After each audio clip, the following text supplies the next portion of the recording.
बड़ी बहू, सुनो। नताशा और उसके ससुराल वाले आ रहे हैं, तो तेरा होना जरूरी है। इसलिए इस बार तू मायके मत जा।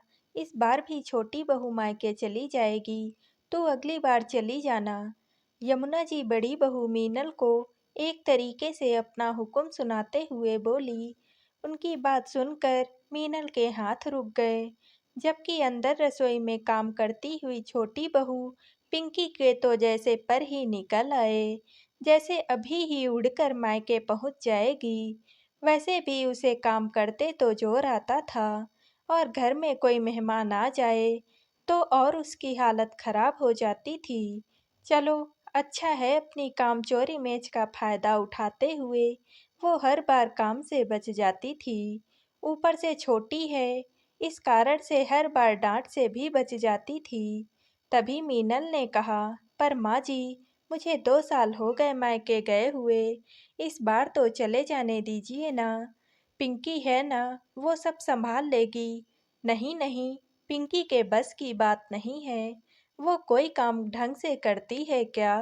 फालतू समधी समधन के सामने नाक कटवा देगी। तुम तो बड़ी हो, तुम्हें ही सब कुछ संभालना है। इस मामले में मैं उस पर विश्वास नहीं कर सकती। यमुना जी ने साफ साफ कह दिया। पर माँ जी, पिंकी को भी सिखाएंगे तो ही तो सीखेगी ना। हर बार ये कहकर तो नहीं बच सकते ना कि मुझे ये काम नहीं आता। अब तुम मुझे सिखा रही हो। जो कह दिया वो कह दिया, तुम मायके नहीं जा सकती। यमुना जी ने अपना निर्णय सुनाते हुए कहा। पर माँ जी, नताशा के ससुराल वाले 1 सप्ताह के लिए आ रहे हैं, उसके बाद मैं मायके चली जाऊंगी। पर मुझे मायके जाने दीजिए ना, मीनल ने विनती करते हुए कहा।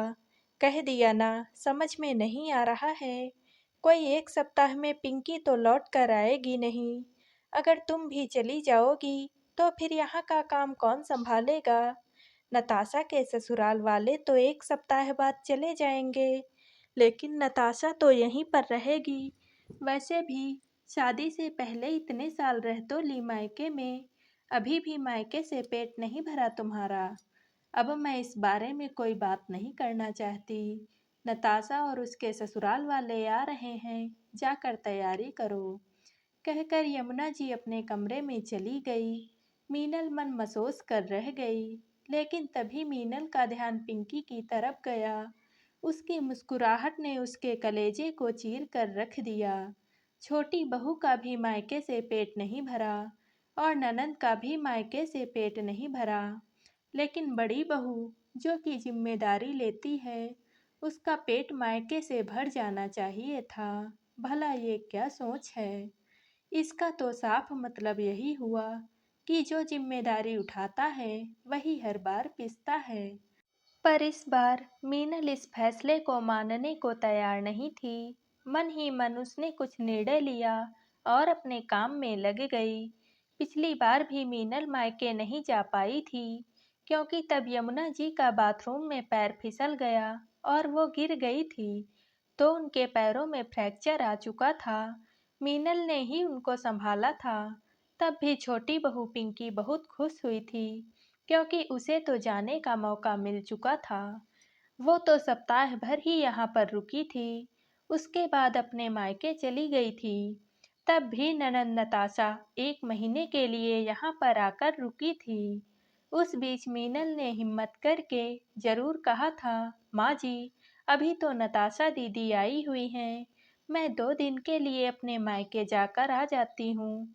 मुझे भी मम्मी से मिलने की इच्छा हो रही है। तब यमुना जी ने साफ साफ इनकार कर दिया था। बहू, नताशा आई हुई है, मेरे पैरों में चोट लगी है और तुम्हें मायके की पड़ी है। ये जिम्मेदारी उठाती हो तुम ससुराल की। पर माँ जी, पिंकी भी तो गई है। मीनल ने सिर्फ इतना सा ही कहा था कि यमुना जी ने अच्छा खासा हंगामा कर दिया। अब तुम छोटी बहू की बराबरी करोगी, तुम बड़ी बहू हो, तुम्हें ज्यादा जिम्मेदार होना चाहिए। कल को मेरे बाद इस घर को तुम्हें ही संभालना है। और तुम उसकी देखा देखी तुलना करने लगी। नताशा तो कुछ दिनों के लिए आई है, अब क्या मायके में भी ये ही काम करेगी? शर्माने की बात है, दो दो बहुओं के होने के बावजूद बेटी को मायके आकर काम करना पड़ रहा है। आगे मीनल कुछ कह नहीं पाई थी। जब भी ससुराल में कोई काम होता तो मीनल का ही प्रोग्राम कैंसिल होता, जबकि पिंकी तो आराम से घूम फिर कर आ जाती थी। शाम को जब दोनों भाई आ गए तो पूरा परिवार साथ बैठा हुआ था। तब पिंकी ने अपने पति महेश से कहा, सुनो जी, मेरे मायके का टिकट करवा देना। छुट्टियों में मायके जाकर आऊंगी और आराम से 1 महीने बाद आऊंगी। मीनल को देखकर पिंकी ने मुस्कुराते हुए ये बात कही। तभी मीनल बोली, हाँ देवर जी, पर टिकट 1 सप्ताह का ही करवाना, क्योंकि नताशा दीदी के ससुराल वालों के जाने के बाद मैं अपने मायके जा रही हूँ और इसके लिए मैंने टिकट ऑनलाइन बुक करवा ली है। यमुना जी भी वहीं बैठी हुई थी। मीनल की बात सुनकर वो बोली, पर बहू, मैंने तो मना किया था ना, फिर क्यों? अब तुम अपनी मनमर्जी करने लगी हो। माँ जी, नताशा दीदी तो 1 सप्ताह के लिए अपने ससुराल वालों के साथ आ रही हैं। उनके ससुराल वाले तो 1 सप्ताह बाद रवाना हो जाएंगे, पर नताशा दीदी तो यहीं पर रहेंगी, तो वो संभाल लेंगी। पर मैं इस बार अपने मायके जरूर जाऊंगी। मुझे भी अपनी मम्मी से मिले हुए 2 साल हो चुके हैं। क्यों, फोन पर बात नहीं होती है क्या तेरी? आए दिन तो बात करती रहती है अपनी माँ से। माँ जी, फोन की बात अलग है, मेरा भी जी चाहता है मायके जाने का, मेरे परिवार वालों से मिलने का, कुछ वक्त उन लोगों के साथ गुजारने का। मीनल ने जवाब दिया, बहू, इतने साल तो अपने मायके रह ली, क्या तेरा जी नहीं भरा अभी तक? यमुना जी हाथ नचाते हुए बोली, कितनी अजीब बात है माँ जी, छोटी बहू का जी नहीं भरा मायके से, आपकी बेटी का भी जी नहीं भरा मायके से, पर बड़ी बहू का जी भर जाना चाहिए मायके से। आखिर मैं भी तो किसी की बेटी हूँ। मेरे भी माता पिता मेरा इंतजार करते हैं कि साल में एक बार ही सही हमारी बेटी हमसे मिलने तो आएगी। जो जिम्मेदारी निभाता है उसी को क्यों दबाया जाता है? आपके लिए तो दोनों बहू एक जैसी होनी चाहिए ना।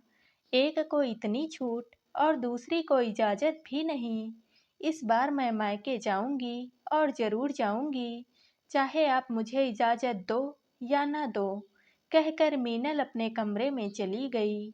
यमुना जी ने अपने बेटे विजय की तरफ देखा कि कम से कम वो तो अपनी पत्नी को समझाएगा, पर उसने भी कहा, माँ, यह बात तो गलत है।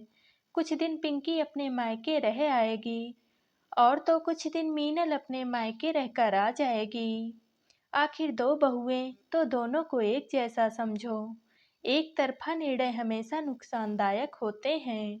दो बहू में फर्क कहीं आपके घर के दो टुकड़े ना कर दें, कहकर विजय भी कमरे में चला गया। आखिर यमुना जी को भी समझ में आ गया कि किसी एक को ही दबा के नहीं रखा जा सकता है। आखिर उन्हें निष्पक्ष होना ही पड़ेगा। धन्यवाद।